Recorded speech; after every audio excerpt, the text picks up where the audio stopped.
Hey guys, thanks for joining me again with Learns to Play. We're here at Gencon 2017, and I'm here with CMON. We're going to be taking a look at some of their new and exciting titles that they have debuting here, and they'll be coming out later on this year.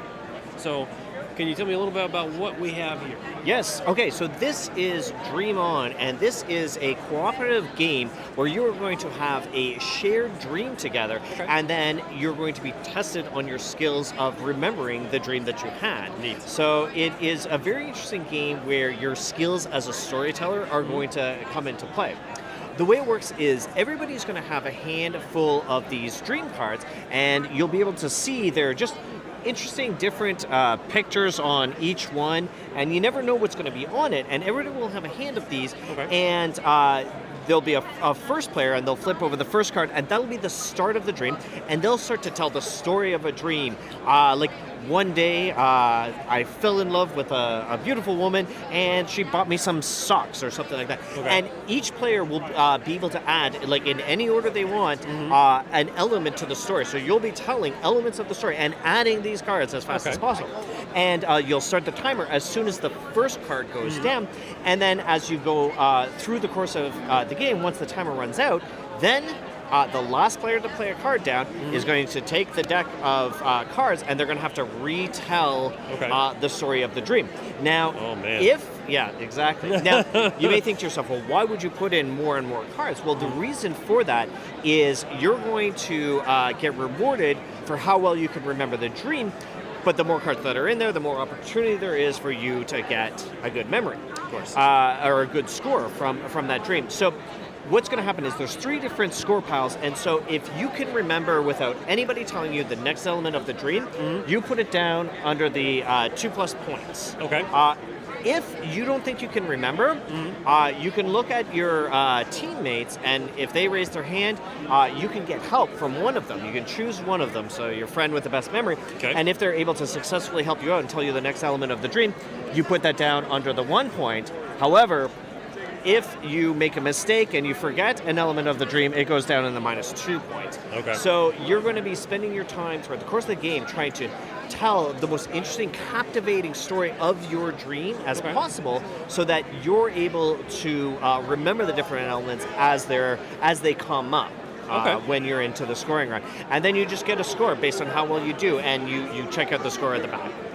And so this is a pretty quick game overall, you'd say? Yeah, very simple, very fun. Like, it's like a 15-20 minute game. So it's kind of like a party game. This is going to be a great kind of gateway game. It's kind of like a shared group activity where people can have fun in like a low pressure environment, and just like try out exercising their brain muscles, their memory muscles, in like a low pressure cooperative environment. So seems like it would be an interesting family game too, especially with little kids telling stories and stuff. Absolutely. That could be quite yeah, the stories that they can tell, and like seeing where their imagination takes them. Lots of different games really rely on the imagination of the people who are playing it, and this is definitely one of them. So the better the imagination of the people that you're playing with, the better the result of the game is going to be score-wise, and then just like enjoyment-wise. Absolutely. As well. Yeah. Cool. Great. All right, so the next game it looks like we're covering is Gateway Uprising. So what's this one? So Gateway Uprising, in this game what's happening is the town of Gateway was once like a magical town with people who could, practice free will at any turn. But it's been taken over by like an evil chancellor who has filled all of the districts in the town with like his city guards.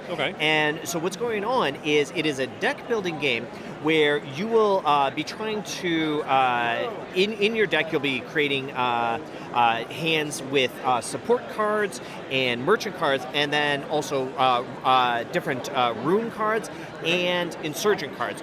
The idea is that you are insurgents trying to take back control of your city from this evil chancellor.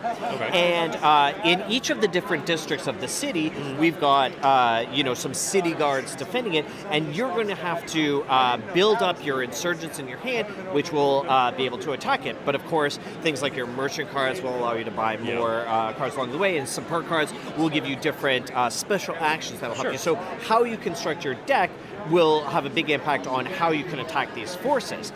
Now, you'll be fighting against the different city guards in the different districts of the city, and if you're able to take control of it, you'll be able to place, like if you're able to defeat it, you'll be able to place your control markers there. Now you're a target for possibly other players to come and fight you for it, but having control over different districts gives you special abilities.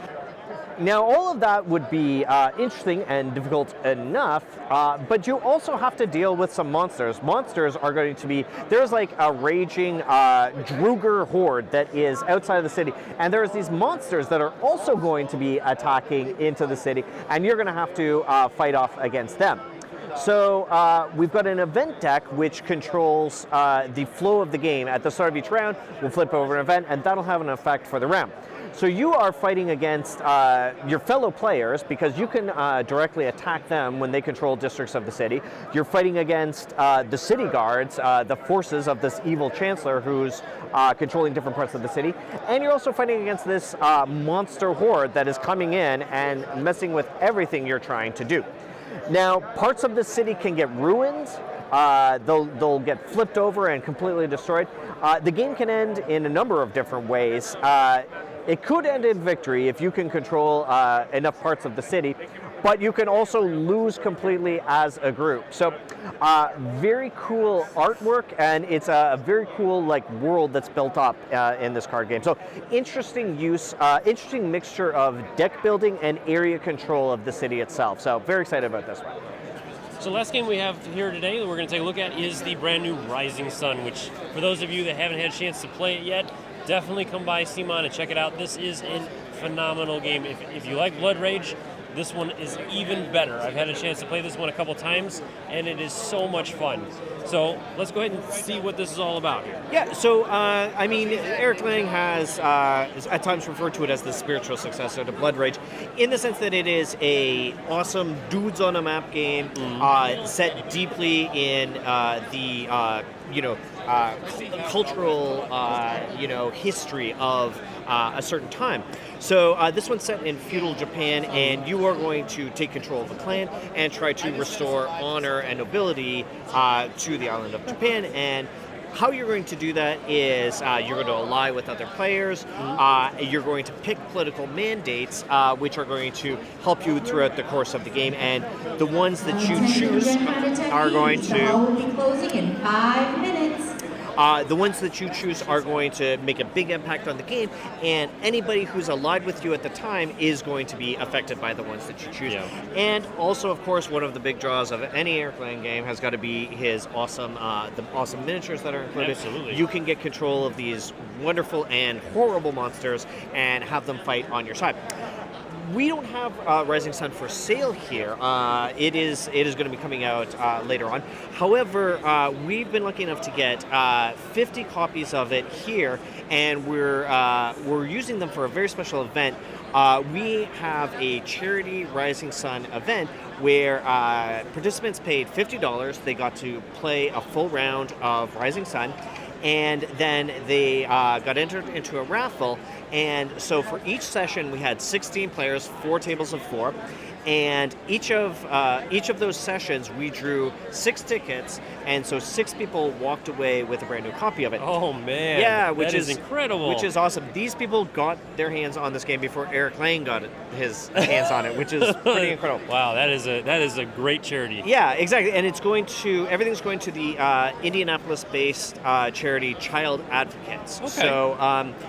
And CMON has been happy to match all of the ticket sales dollar for dollar. So we've raised about $11,200 for that charity, which is awesome. Yes. It's honestly great for us because we're happy to have the game here and be able to use sort of like our abilities to help raise money for such a worthy cause. Definitely. So. Yeah, really great. And it's also great for people to be able to play the game at this event. Absolutely, so, yeah. It is a great game. And as you guys can see, you can't even really classify these as minis anymore. They're like... Maxis. Maxis, yeah. Yes. They are huge and so detailed. Yeah, they're really good. I mean, they've come out so nicely, like with the final production of the game. Like, we're just blown away by it. Like, so happy with it. So... Yeah, I mean, Rising Sun, just having it here and having it available for people to play. When the charity events are not going on, people can demo it. Long lineups, of course, lots of Yep. interest in it, but definitely happy to have that game out there. Great. Sure. So thank you so much, Sean, for showing me No some of problem. these games, and we'll be covering some more of these in the next couple of days, so stay tuned for that. And we'll also have some full Learn to Play videos on some of these as they become available. So definitely check back with my channel and with CMON, and we'll continue to update you guys on all this stuff. So thanks so much for watching. Have a good day.